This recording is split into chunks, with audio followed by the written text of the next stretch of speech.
Theophilus, so that you may know the certainty of the things you have been taught. Luke chapter 1, verses 3 and 4.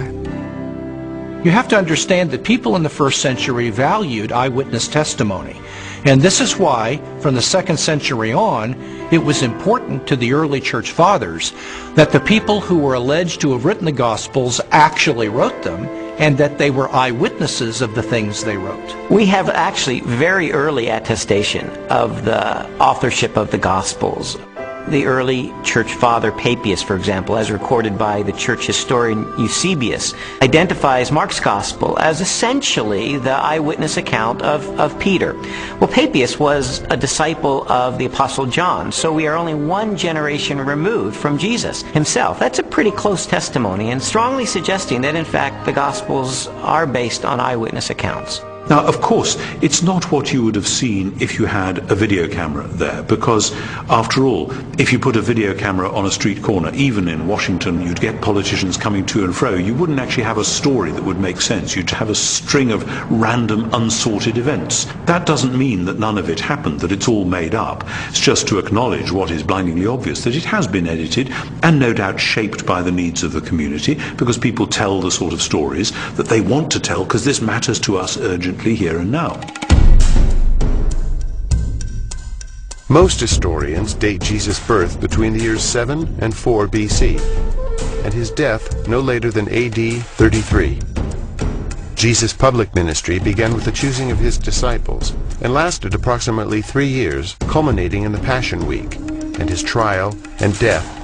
Scholars generally agree that the Gospel of Mark was written first, sometime between the years 60 and 75 in the 1st century. Matthew and Luke were probably authored shortly after, followed by the Gospel of John. The New Testament Gospels are by far our earliest and most reliable records of Jesus of Nazareth. All of the New Testament Gospels were written in the 1st century. Not only are they remarkably close to the events themselves, but in fact eyewitnesses are still around. If they were passing on untruths, if they were not passing on reliable history, then we would expect eyewitnesses to say, wait a minute, this isn't what happened. But eyewitnesses are around. Eyewitnesses could confirm what they said. All of the gospel writers either were eyewitnesses or interviewed eyewitnesses to gain the information that they gained about Jesus Christ. As I scrutinized the gospel accounts even further, I realized that it was important to find out not just whether or not the information was rooted in direct and indirect eyewitness testimony, but I needed to know, was this information reliably preserved during the time period before it was finally written down? We have to put ourselves into the ancient world without modern media, without even a print-based culture in which the only and the standard way of preserving information was through oral tradition, most of which was memorized. Young rabbis were often forbidden to comment on a passage of Scripture until they had memorized it perfectly. In fact, it was not uncommon for rabbis of Jesus' time to commit the entire Torah to memory. I've sometimes heard people say, look, I've been in a situation where I whisper something to someone, they whisper it to someone else, and it goes through 10 or 11 people, and by the time the last person tells what was said, it's totally different from what I told the first person. And we can't trust the Gospels for the same reason, because it was transmitted over a long period of time. That illustration is really a bad analogy, and you have to understand that the 1st century apostles who passed on information about Jesus were deeply concerned to get this information correct, because they saw it as sacred holy tradition. It wasn't about what Joe was eating for dinner last Wednesday night. In our day of instant media and everything has to be on film or tape recorded, we are more skeptical of oral tradition, but we don't really understand the nature of oral tradition. Oral tradition is a community event.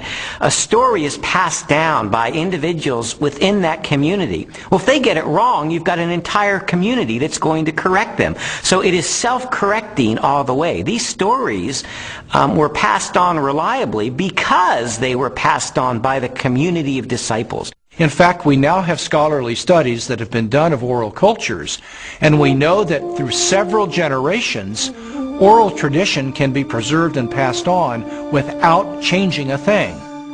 Even though I became convinced that ancient cultures could pass along oral tradition reliably over time, I still had an obvious objection to the New Testament, and that was, isn't it really filled with contradictions?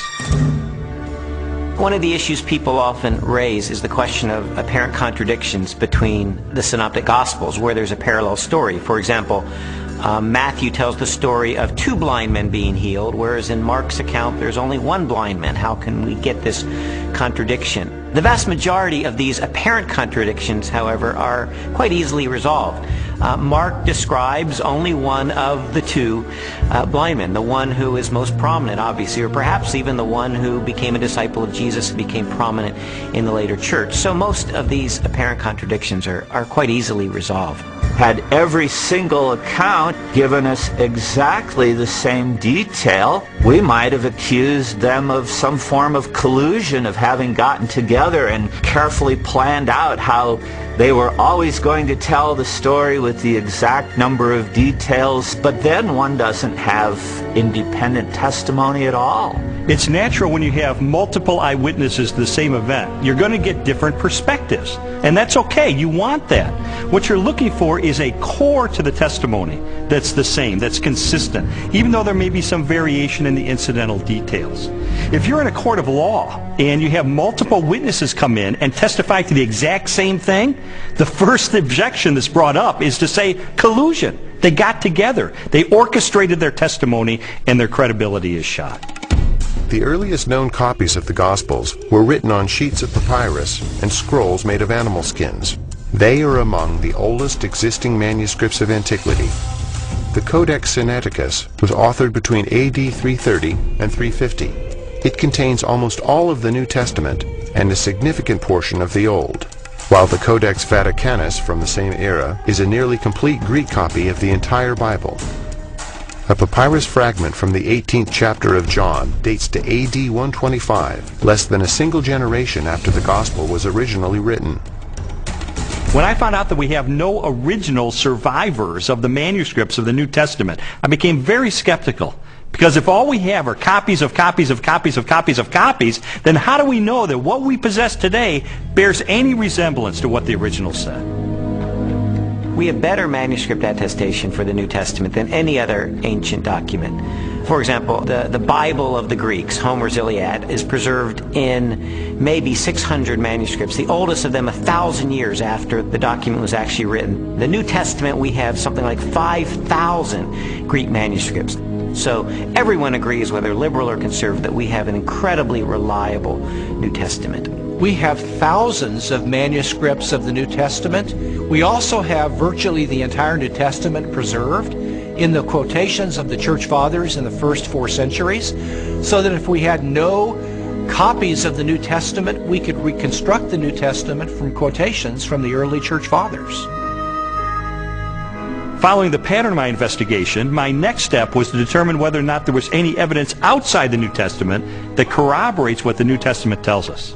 Jesus, of course, wasn't the emperor of the Roman Empire. He wasn't some autocrat that had conquered half of the world, but he did leave an impact in his own environment and created a movement that grew from there. And there is a remarkable amount of documents and corroboration. Josephus refers to him.